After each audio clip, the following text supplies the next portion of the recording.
Ce soir, au Parc des Princes, le Paris Saint-Germain affronte l'Olympique de Marseille. Le match le plus médiatique de l'année, très attendu par les supporters parisiens. 50 000 spectateurs devraient remplir le stade. À quelques minutes du coup d'envoi, les ultras du PSG sont déjà très remontés. Je peux pas dire comment ça va se passer. Si je le croise, il est en train de chanter après une défaite, je tellement pas qu'il y a 2-3 patates qui vont partir. Soyez sûr qu'on va vous mettre le feu. Pour éviter que l'image du PSG ne soit à nouveau entachée par la violence, les Qataris, nouveaux propriétaires du club, font appel à Herman Ebongue, vice-président de SOS Racisme. Il est où? Il est là, il arrive. Il est à tout normal. Sa méthode est une première en Europe. À chaque match, il réunit une vingtaine de bénévoles qui vont infiltrer incognito les tribunes du Parc des Princes. Pendant la rencontre, ils vont traquer les comportements violents ou racistes. Donc s'il y a un moindre souci, vous le notez sur vos portables et n'oubliez surtout pas de filmer quand il y a un problème, parce qu'on a besoin des images. Mais surtout, personne n'intervient physiquement. On est OK? Tous les infiltrés sont équipés de caméras cachées pour ramener des preuves des débordements dont ils pourraient être témoins. Tout le monde est là? Pour cette mission très délicate, Herman fait appel à d'anciens supporters du PSG, habitués des tribunes chaudes, mais aujourd'hui repentis. Comme Mathieu, 25 ans.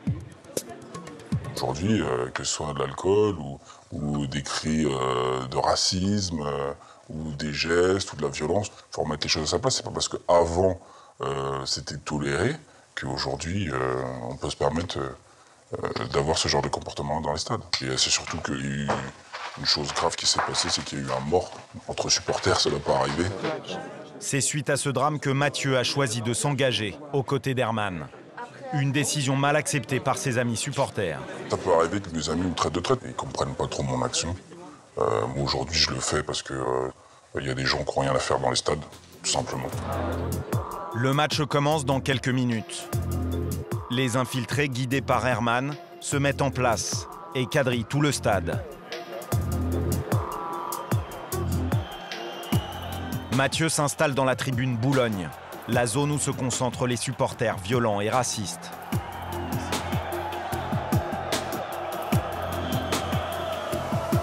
va avoir un groupe de supporters qui s'est réuni dans une tribune exclusivement pour la mer, par exemple. Signal pour les insultes et tout ça. Je les vois. Ils sont tous ensemble en train de gueuler en général. Et très souvent, ce sont des lignes de rochette Saint-Jean et c'est ça. Essayez d'être attentif. Très vite, Mathieu repère des visages qui lui sont familiers. Ces jeunes en maillot bleu et rouge ne devraient pas être là. Impliqués dans de nombreuses bagarres, ils ont été interdits de stade pour 2 ans. Ils ont malgré tout réussi à entrer au Parc des Princes en achetant des places au marché noir. Ces supporters n'ont pas perdu leurs mauvaises habitudes. Ils fument du cannabis, provoquent le camp adverse et cherchent la bagarre.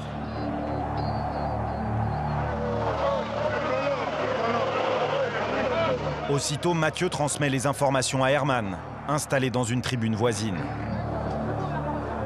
Herman prévient la sécurité du PSG et quelques minutes plus tard, les vigiles interviennent.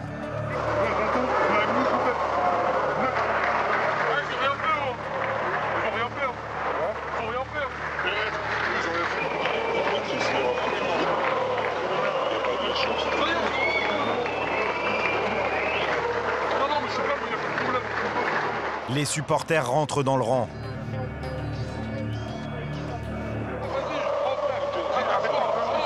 Les agents de sécurité décident de ne pas les expulser pour éviter que la situation ne dégénère. Mais ils ne resteront pas pour autant impunis. Herman transmettra les vidéos de cet incident à la direction du PSG et la préfecture de police de Paris.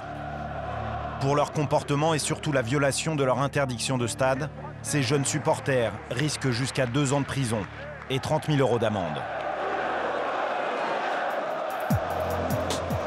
À la 70e minute, l'arbitre siffle un pénalty en faveur des Parisiens. Le PSG mène au score, le stade explose. Herman est inquiet, il sait que dans ces moments-là, certains spectateurs deviennent incontrôlables. Et quelques secondes après le but, les supporters parisiens envoient des pétards et des fumigènes sur la pelouse. Il faut repérer les fumigènes là. Il y a un pétard en plus. Automatiquement, les fumigènes qui sont partis de Boulogne, un fumigène qui est parti de Hauteuil, le but, c'est d'avoir une photo et de cela, prendre cette personne en flaque et ne plus pouvoir l'autoriser à rentrer au parc des Princes. Tous les bénévoles d'Hermann sont en alerte pour localiser celui ou ceux qui ont lancé l'engin. Quelques instants plus tard, un des infiltrés parvient à filmer les coupables. Il les suit même jusqu'à l'extérieur du stade.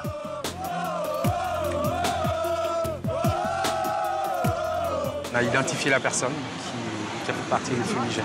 Qu'est-ce qui va se passer là? Il sera au club de prendre les sanctions nécessaires. C'est pas à nous. Nous, on observe et on fait un rapport et on remet au club. Le lanceur de fumigène risque une interdiction de stade de 2 ans. La rencontre se termine sans autre incident. Hermann fera un rapport complet au club.